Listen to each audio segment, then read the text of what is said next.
Hello, everyone. I'm another View Producer Lisa Godley in for Barbara Hamley. Well, it's been quite a week in Virginia politics, and I think it's safe to say nothing like we've ever seen before, at least not all at once. On this edition of Another View, we're going to look at how Virginia's African-American community is looking at and reacting to the scandals engulfing our top elected officials, and we're going to do it with the help of the Another View Roundtable. There's so much to talk about in state and national politics, and we'll begin that conversation right after this.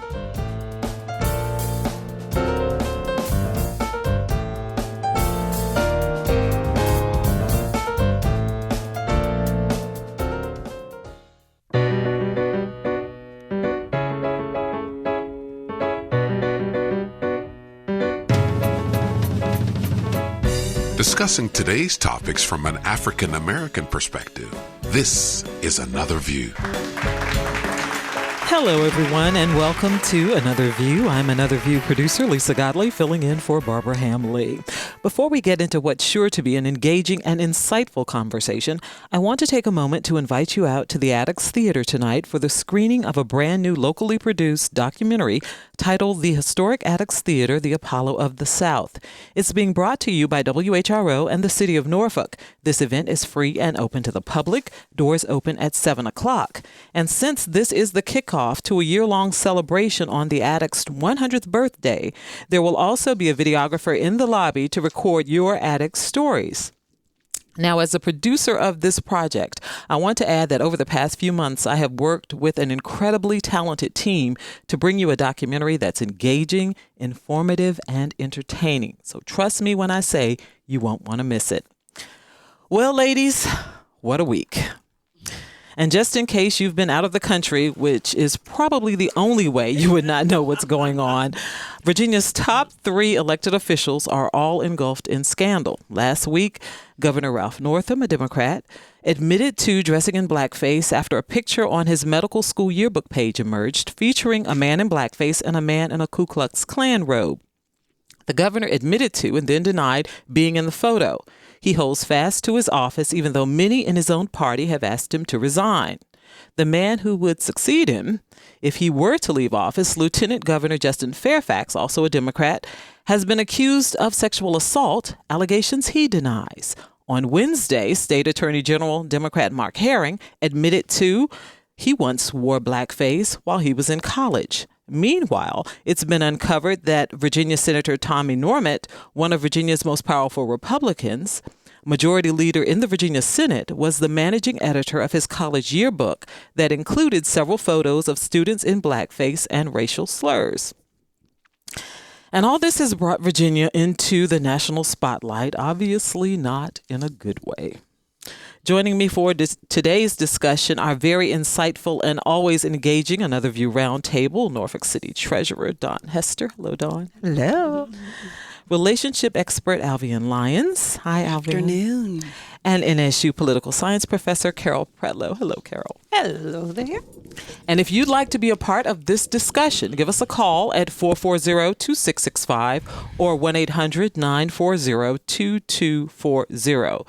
Since here at Another View, we discuss issues from an African-American perspective, I've spent the past week talking to African-Americans about this, and their thoughts run from throw them all out to let them all stay and educate them on the psychological damage of systemic oppression, covert racism, and elitism. Now, Daun, as an elected official who has also served in the Virginia legislature, yes. I want to start with you, and I'm going to run through 2 different streams of questions here. The first one is, I want to know your first reaction, because you know all of these gentlemen. I want to know your first reaction when you heard about this. Shocked. That's it. Just shocked. I was shocked. And when more information was given about the book, EVMS book, what you call those things? The yearbook. And they said it was student driven. I was just shocked that it was on Ralph's page, that picture was on Ralph's page. But then when I learned that there were more pictures in the book on other people's pages, then I thought, well, somebody really missed the boat in overseeing their students. So I was just shocked. Okay. Carol? Wow. I joined Daun with being shocked, but I was angry. And then I was hurt because it felt like I was back, and I'm probably the oldest person sitting around here, but it felt like I was back to the 1950s and 1960s. And immediately I thought, we haven't overcome. If by 1984, this is still hanging out there, and even today it's hanging out there. I know that people need to be forgiven. And I listened to the press conference of the governor saying, okay, we all have made mistakes.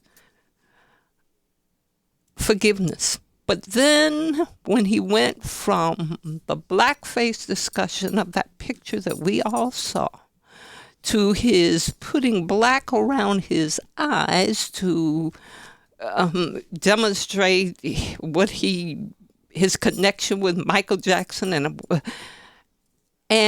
that alone didn't bother me at first until he leaned over and somebody said, could you demonstrate? And I could see his almost temptation to do it. Okay, no problem. But his wife had to tell him, this is not the appropriate time. Hello, Governor. I think that your ability to assess situations should be deeper than what was demonstrated in that press conference. And that's how I felt. Okay, thank you. Alvean? I consider myself to be an optimist in 99.9% of things. But I have to be honest with you, I was not surprised at all.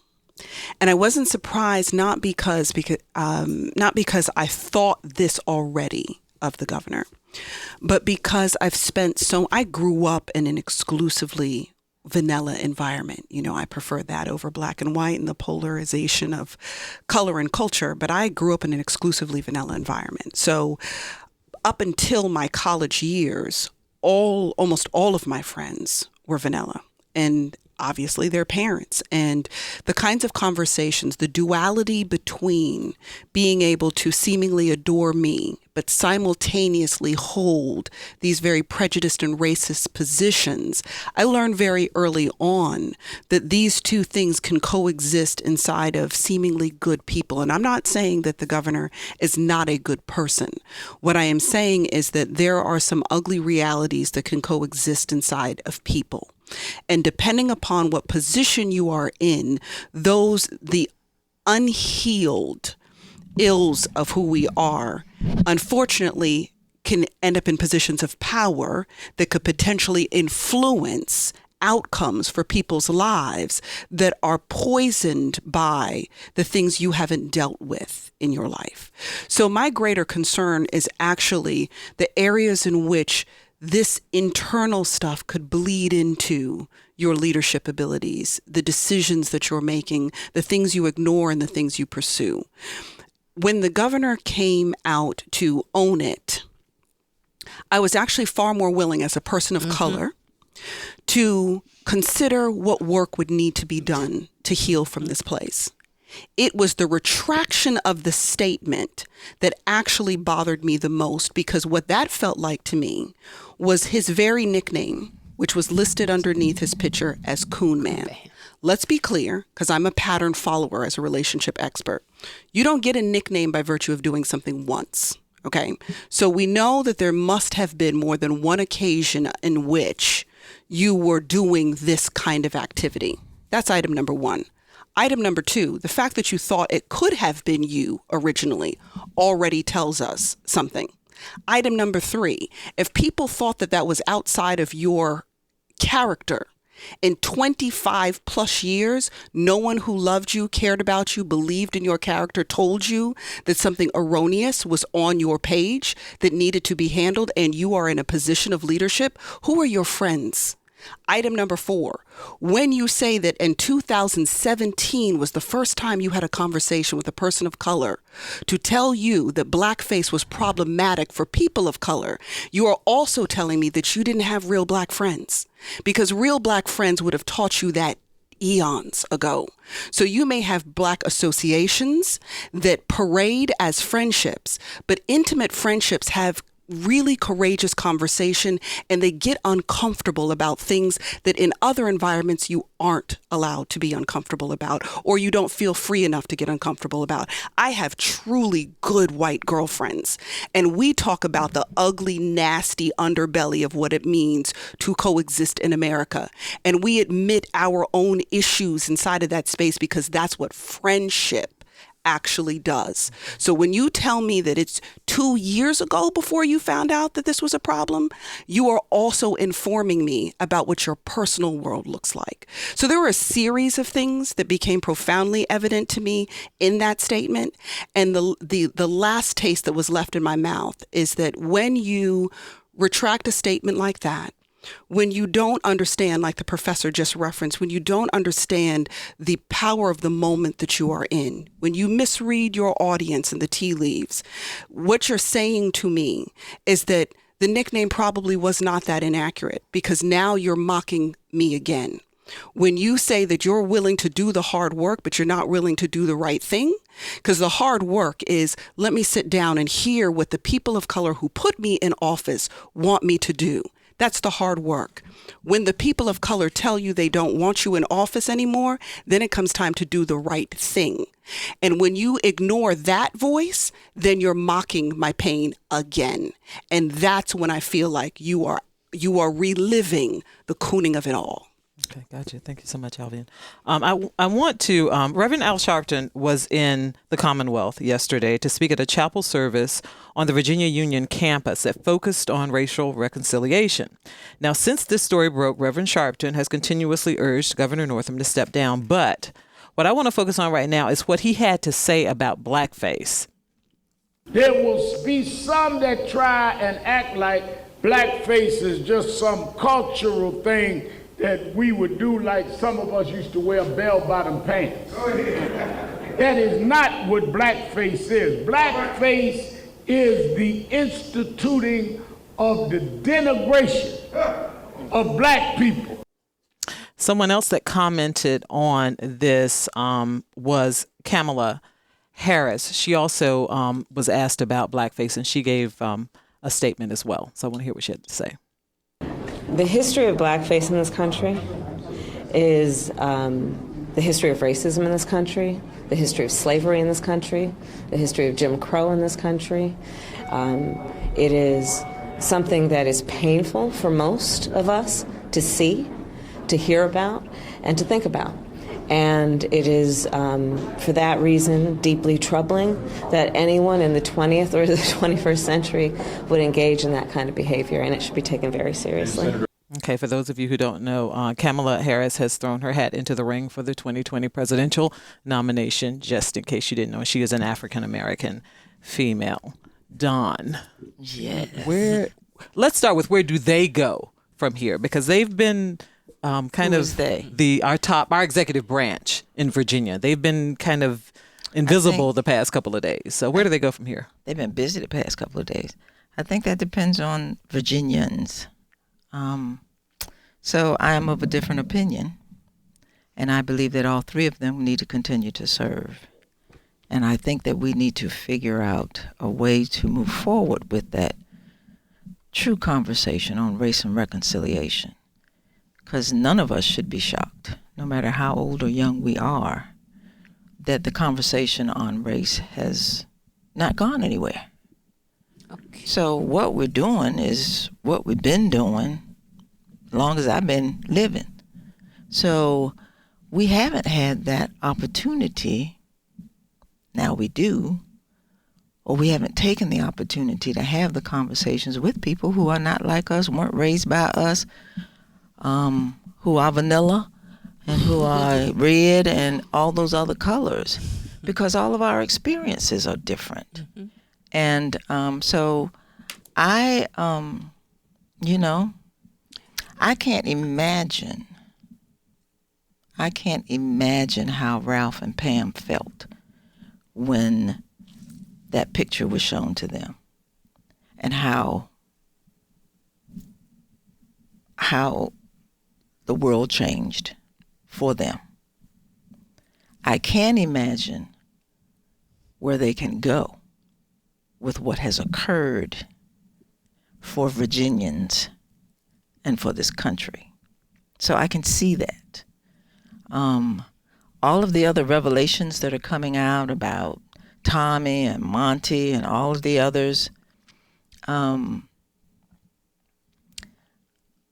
what I think many of us have tried to do as we have raised our children, we don't raise them not to see color, but we raise them to be able to have friends of other colors and have it to be a true friendship.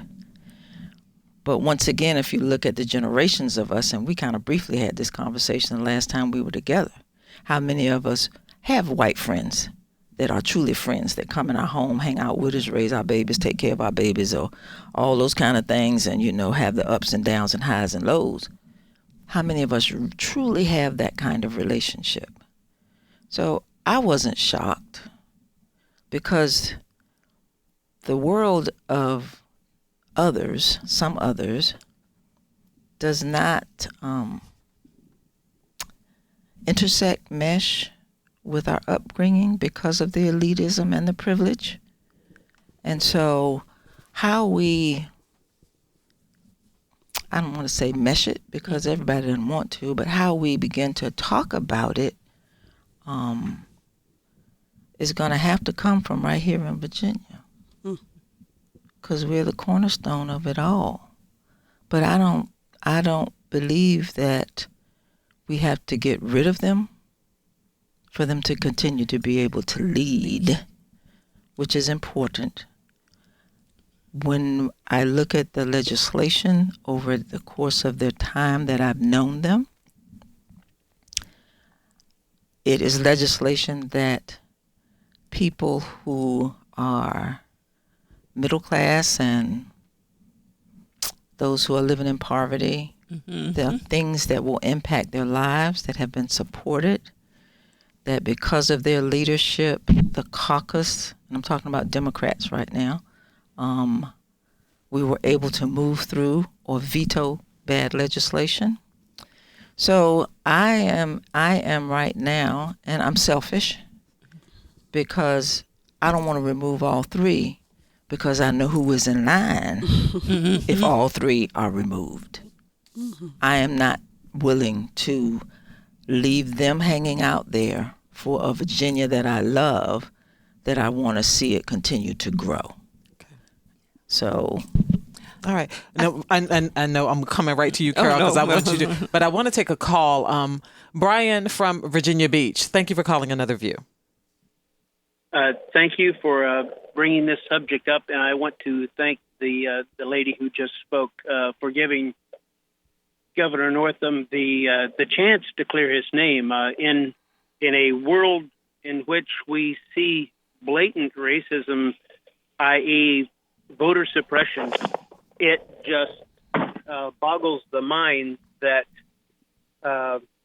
we bring up something that a photograph from 1980 and hold that in front of a man who is really dedicated to making not just white people's lives better, but like the lady said, he has really worked hard to help people, minorities, and to help people get a leg up.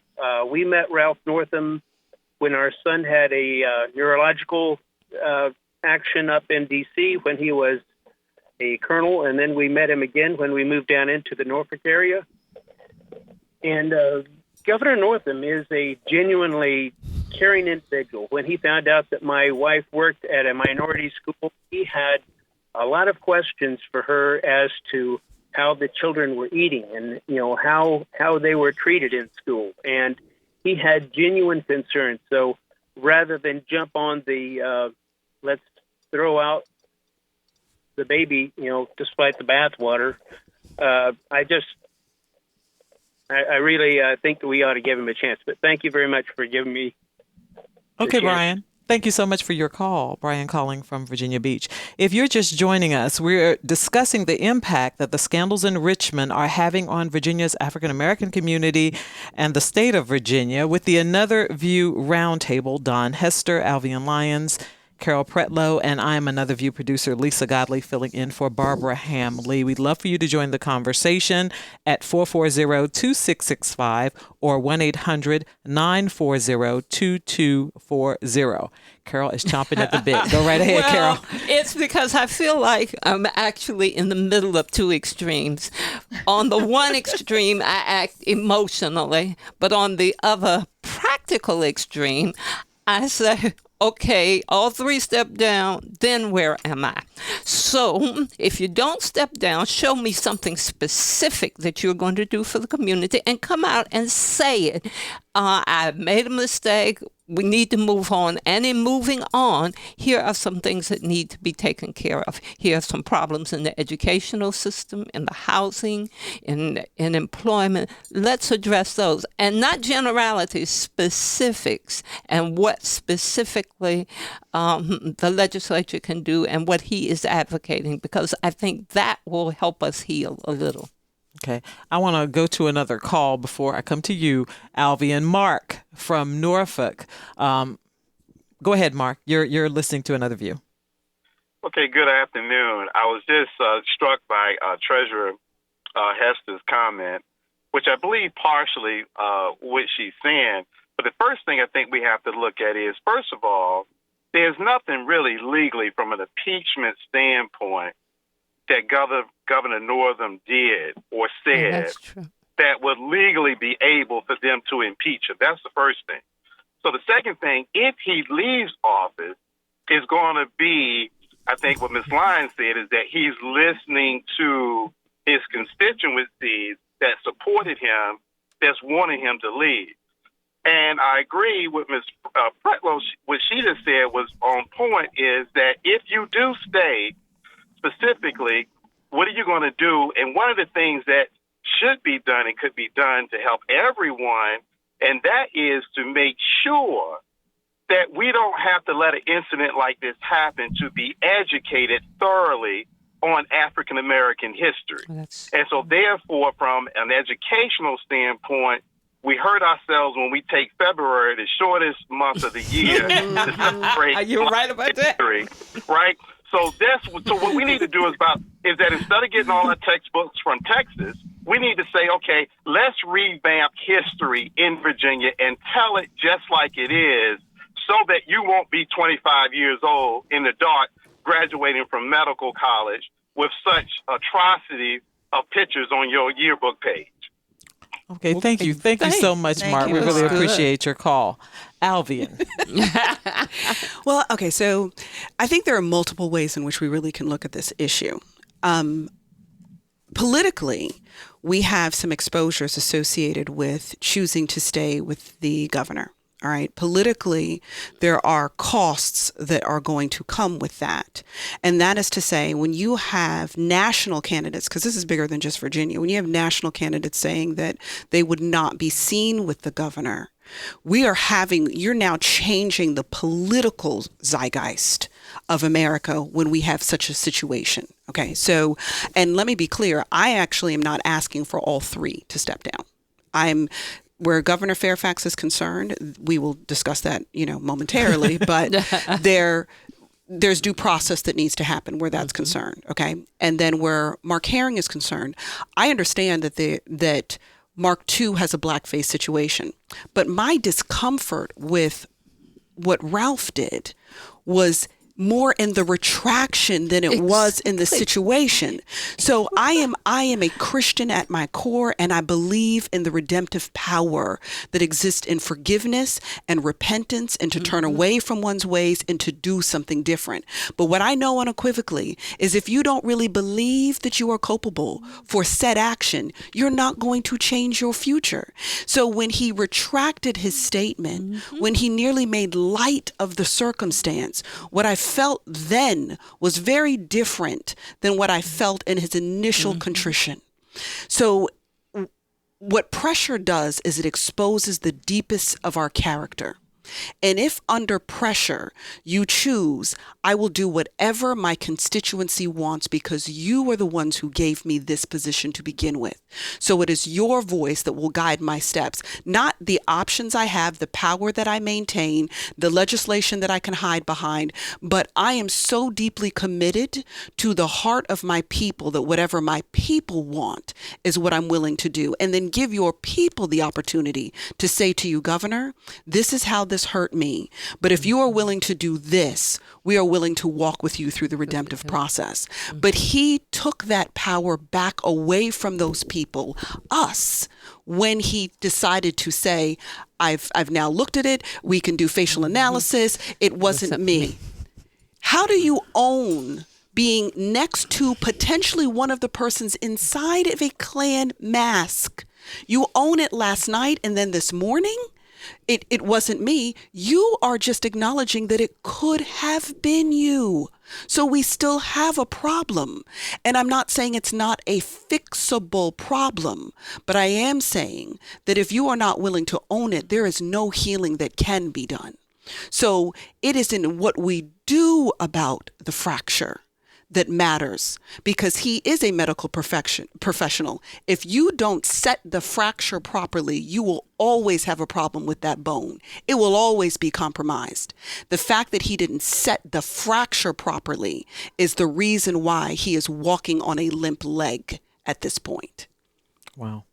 Okay, Daun, I have a question for you. For those in the African American community who are done, say this is just despicable and I want them gone. How and they say they decide to stay. How do they convince the African American community, Black voters now at this point, that they can be trusted, that they're willing to do what needs to be done? Where do they go from here? How do they do that? So, we've already talked about laying out expectations. The expectations have to be clear as to what it is that we want to see. And what do we want as people of color? What are the things that we have been asking for? One of the things that we've been asking for is to improve our educational system. One of the things that we've been asking for is how do we improve our housing situation? Mm-hmm.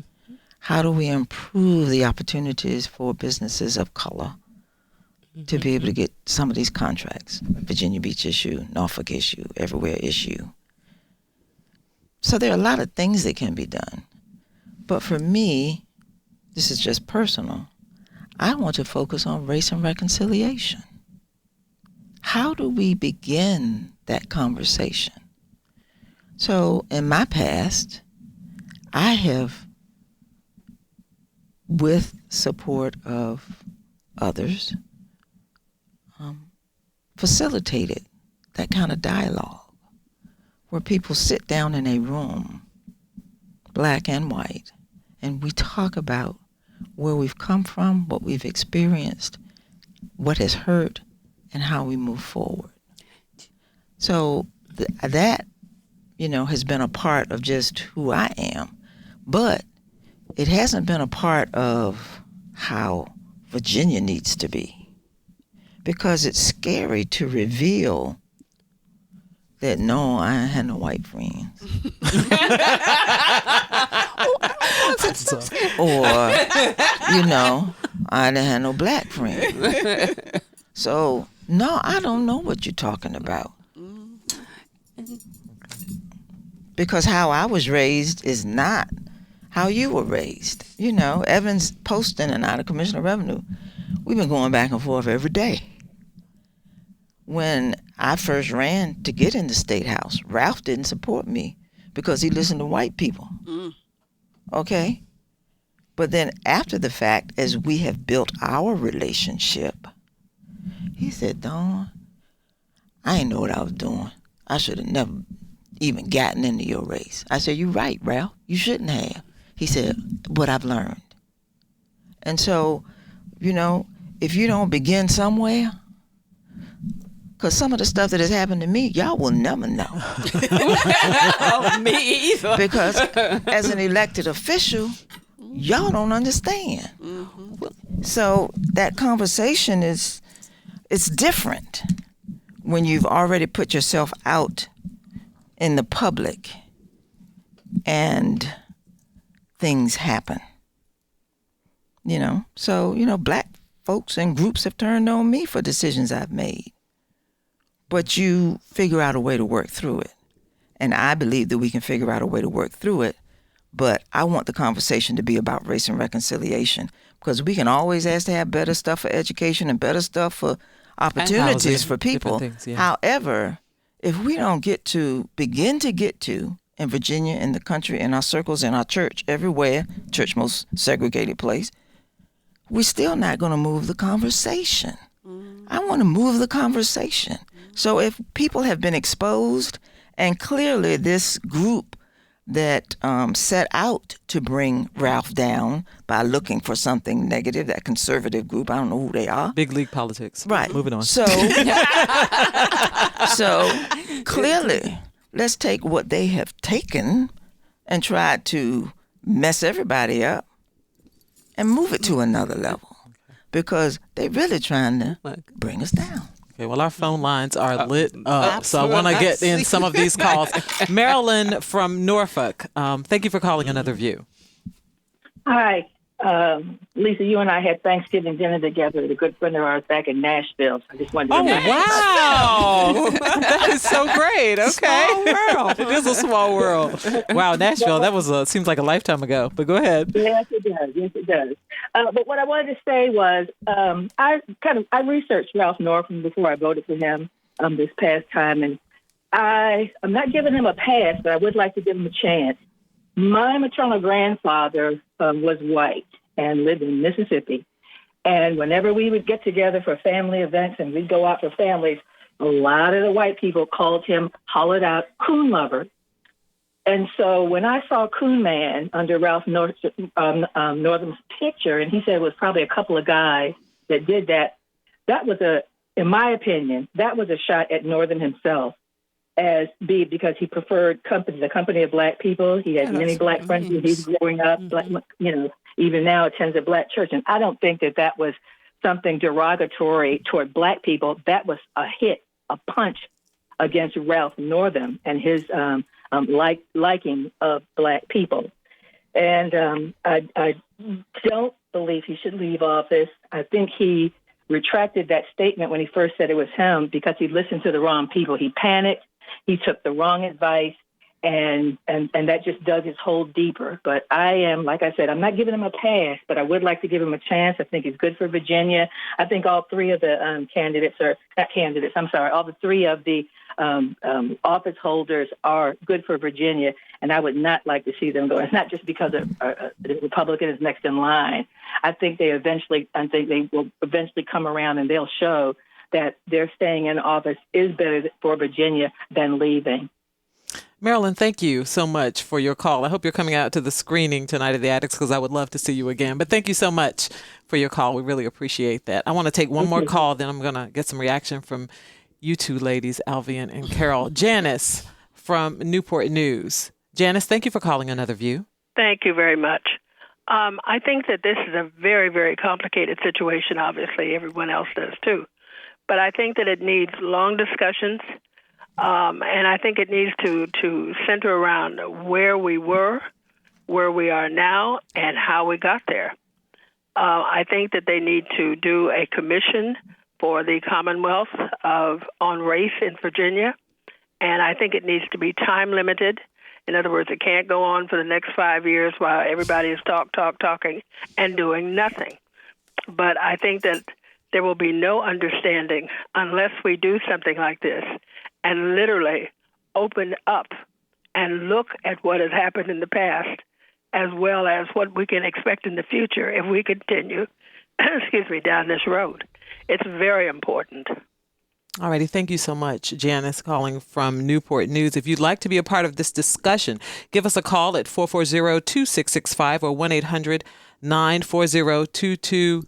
888-203-0940. Carol? Yeah, I was thinking that Janice's comments were almost very much in line with Dawn's Reconciliation Commission. And I think that's the start, because a lot of times we go off of our emotions instead of gathering data and approaching and analyzing that data from a number of perspectives, and then from there saying what we're going to do. In terms of the governor is concerned, perhaps a commission that he would approve of and that his colleagues would approve of could get together and say, okay, here are the component parts. This is what we're going to do. And here is a map of Virginia and how we're going to approach it in each of these areas. And then from there, move on. But it needs to be information-based rather than, as the caller said, just an emotional response. Okay. Alvean? I find this very interesting. It was a very interesting comment in terms of what Coon Man could have meant, because I sometimes do crisis intervention, and I've run communications and PR for other candidates out of state before. And in having conversations with some strategists about how you can spin it, the spin discussion was, let's call Coon Man, and that it is an affirmation of his connection with the Black community.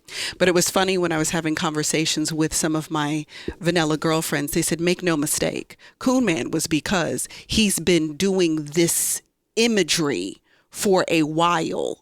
And the coon face, like that caricature that he was creating, was how he got the nickname. So it would be a beautiful spin if we were working to save I won't call it candidacy, because in this case it's not a candidate, but to save his position. That would be the perfect spin on it. But let's be honest with ourselves. We both know that it's because, and that's why he couldn't remember if it were him in that picture, because he's done it before.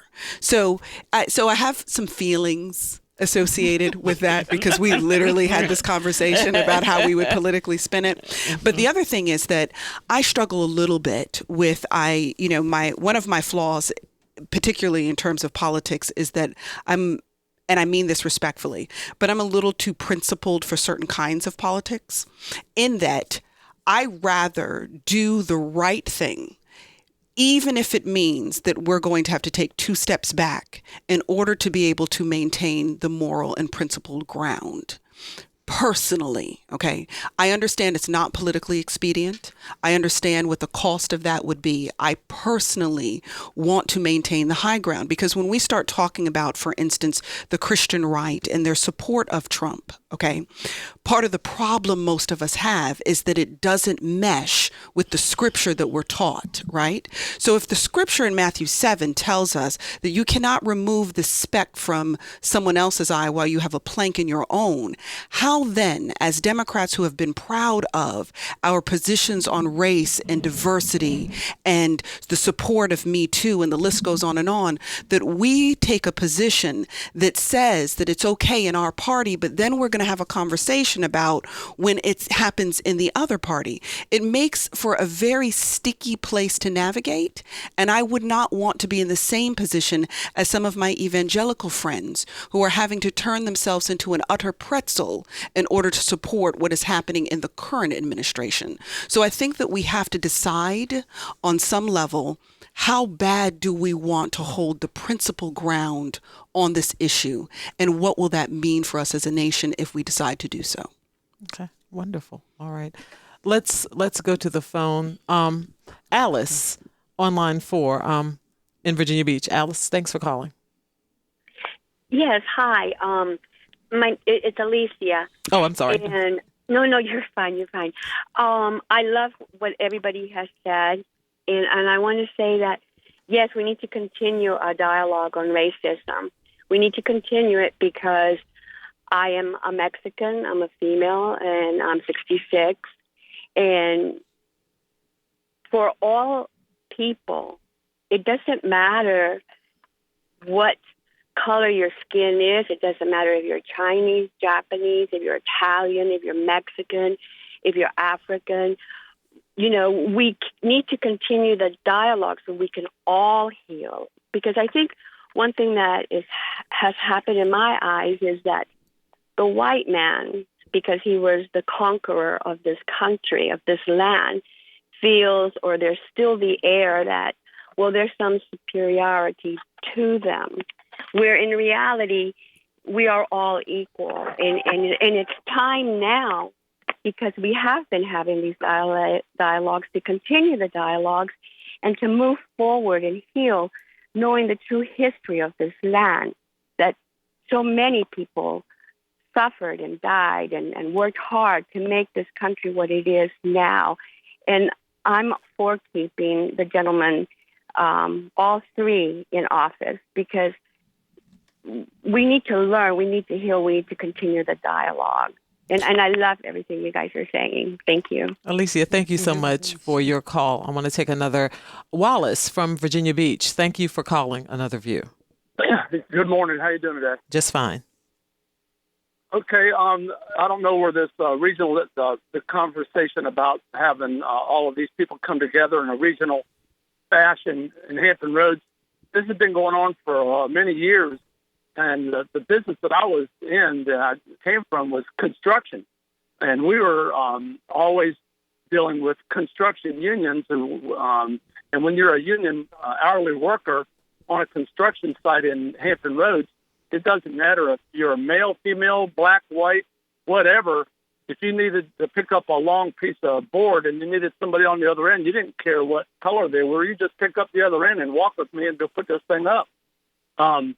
You know, the regionalism and trying to get Virginia Beach and North together has been so hard for so many years to even approach that conversation. But you've got to have the right people. You've got to have the people that are all talking about oranges and don't bring apples into the conversation.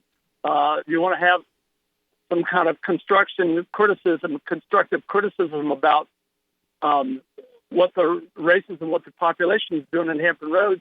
You've got to be upfront and honest about it and have the right people involved. And I would love to be involved if I could. All right, wonderful. Thank you so much, Wallace, for that call. Wallace from Virginia Beach. I'm going to take one more call, and we'll come back to my ladies here. Donna from the Eastern Shore, where Ralph Northam calls home. Donna, yes. Thank you for calling Hi. Another View. Thank you. And I've listened to, first of all, I'm one of those vanilla girls. Put that right out there. That's right, Donna. Right. And I honor the truth that, you know, my experience, you know, my lens looking at this in that perspective will be different than an African American. But I guess I'm calling because I understand why a lot of people have criticized. Obviously, you know, that photo, the whole blackfish face issue is horrendous. That's, you know, that's not even arguable. But I can understand why a lot of people would say he needs to leave. He said this thing, and the next day he's changed his mind. But if you know the man, you know, first of all, he's not a flip politician. He never was and never will be, and that's probably why he got elected, because he was authentic. And I believe as a doctor and the person that we know in this community, blacks and whites, is, you know, he saw the pain out there, and his automatic knee-jerk reaction was to apologize and take responsibility because that name was on his page. And I believe when in his press conference when he said, I looked at it first time I saw it, I said, this can't be me. And I believe him. And I think what's interesting in our community is the African-American church that he goes to, which I live like 3 minutes away from, and I know the Reverend Calvin Jones, you know, they have embraced Ralph, and I'm going to get choked up here, but because they know he's a good man, and he made a stupid mistake. And I have to say, I'm from the North. I'm from New Jersey. And I graduated from college in 1982, and I went to Halloween parties where people were dressed in blackface. You know, so it's not just a Virginia thing; it's all over the country. You know, and it was just ignorance and stupidity. And I know that, you know, one person who did that, and you know, they're a decent person now. I think they would be horrified to admit that they did that. But I guess my whole thing is, if you look at through the lens of the people that really know him and have known him for years and years and years, you know, he is a good man. I don't know what else to say? He's a good man. I know he feels terrible about this. And if he leaves, if he decides that he has to leave, and I pray every day for him that God leads him to do whatever is God's will, I believe he will do what, I believe he's a good Christian also. But it's different, when you look on the national political scene and you say, well, because if I heard this story about somebody else, I would be agreeing with a lot of the people. Oh, boy, how could you say you did it if you didn't do it? Mm-hmm. I mean it. But when you know the man, and it's just really different. Right. Well, Donna, thank you. Thank you so much for your call. Yeah, and I understand Donna's perspective. The first statement that he made, I could agree with it, and I could say, well, he made a mistake. He's owning that mistake. And inside, I prepared for a second statement. Now, I was already saddened to hear him say, well, yes, I admitted this, I'm sorry, and this is what we're going to do. This is what my plan's for. The second statement just took me out of the picture. I was like, I'm through. I don't understand why you retracted, and now you've caused even more damage. And see, the thing that comes with that is that for those of us who are, because people have to remember that politics is more emotional than it is practical. Yeah. Okay. Just like the stock market responds to the feeling of security, financial security or volatility. Okay. So most people could handle, despite how despicable the image was, when you get caught and you just throw yourself on the altar and you just, please, I'm sorry, you cry so good, God is impressed, there's a level of repentance you can do that will move heaven, so I was prepared for that, right? Because a mistake is not defining of your whole personhood, but it's how you handle the mistake that's the thing that is far more defining for people. So where Ralph really fell off the cliff was the second day. That is what the issue really is. Not that racism isn't its own issue. It's that, can I trust you to walk with you through this process?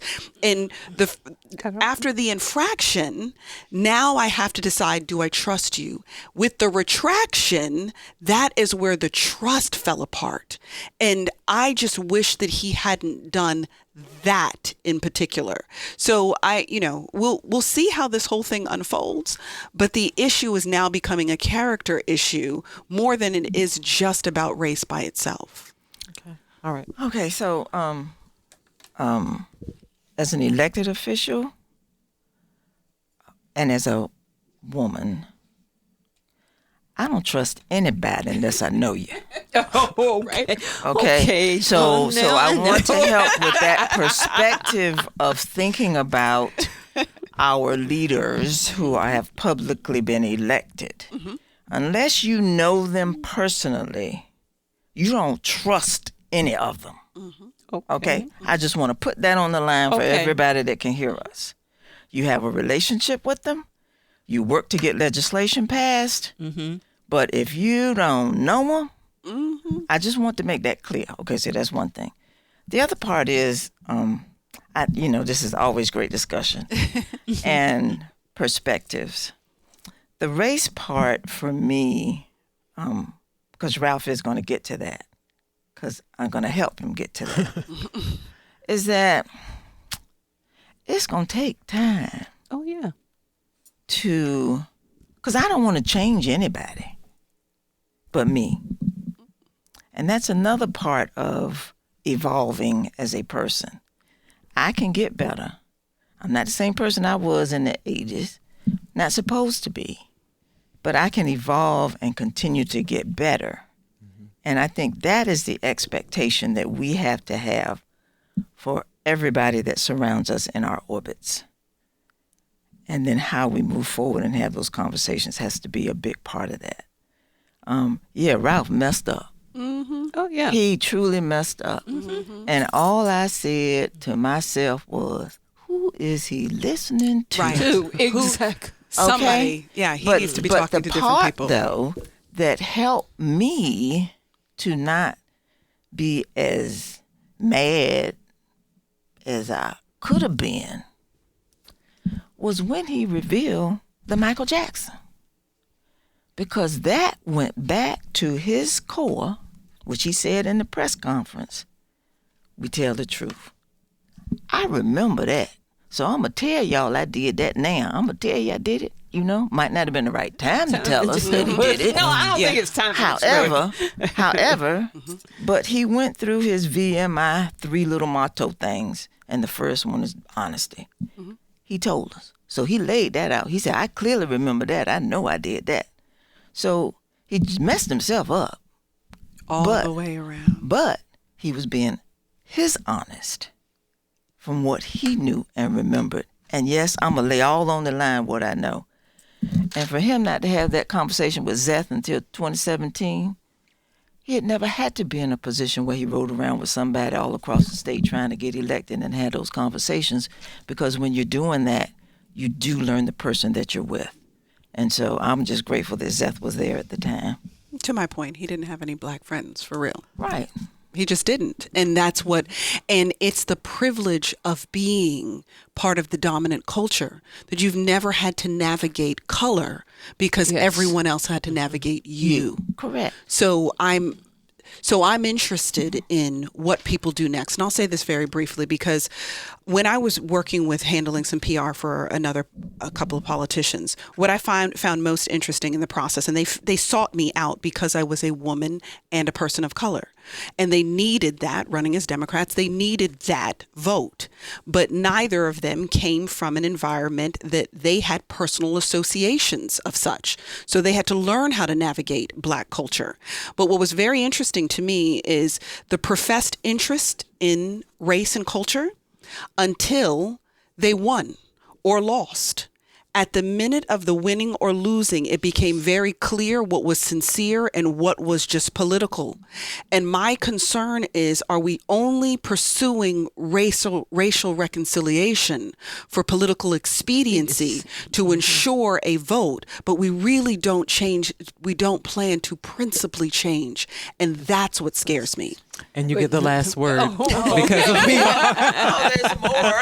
Yeah, I know there is more, and I'm sure when Barbara gets back, we are going to continue this conversation. But ladies, thank you so very much today for sharing, and for all of you who called, thank you so much. And if you didn't get a chance to say anything and you have something to say, please go to our website at anotherviewradio.org and make your comment. Thank you so very much for spending your noonday hour with us. And make sure you come out tonight and join us for the WHRO City of Norfolk production, the Historic Attucks Theater, the Apollo of the South. The event is free and open to the public. Doors will open at 7 p.m. Come on out. I promise you will not regret it. But if for some reason you can't get there, the documentary will air on WHRO TV 15 tonight at 8:30 and it will also air on February 15th at 5 p.m. Now, if you would like to hear this show again or share it with a friend, please visit our website at anotherviewradio.org and download the podcast. While you're there, please sign up for our eView newsletter, a once-a-week reminder of upcoming programs. We're on Facebook, so please like us, and I'm on Twitter at Godley, that's GODLEY_Lisa. Next week on Another View, Barbara will be back in the big chair here, and we'll be tackling yet another stimulating topic. Our theme music was composed by Jay Sinnott. A big thank you to Jonah Grinkowitz for so graciously filling in for me. Todd Washburn is our audio engineer.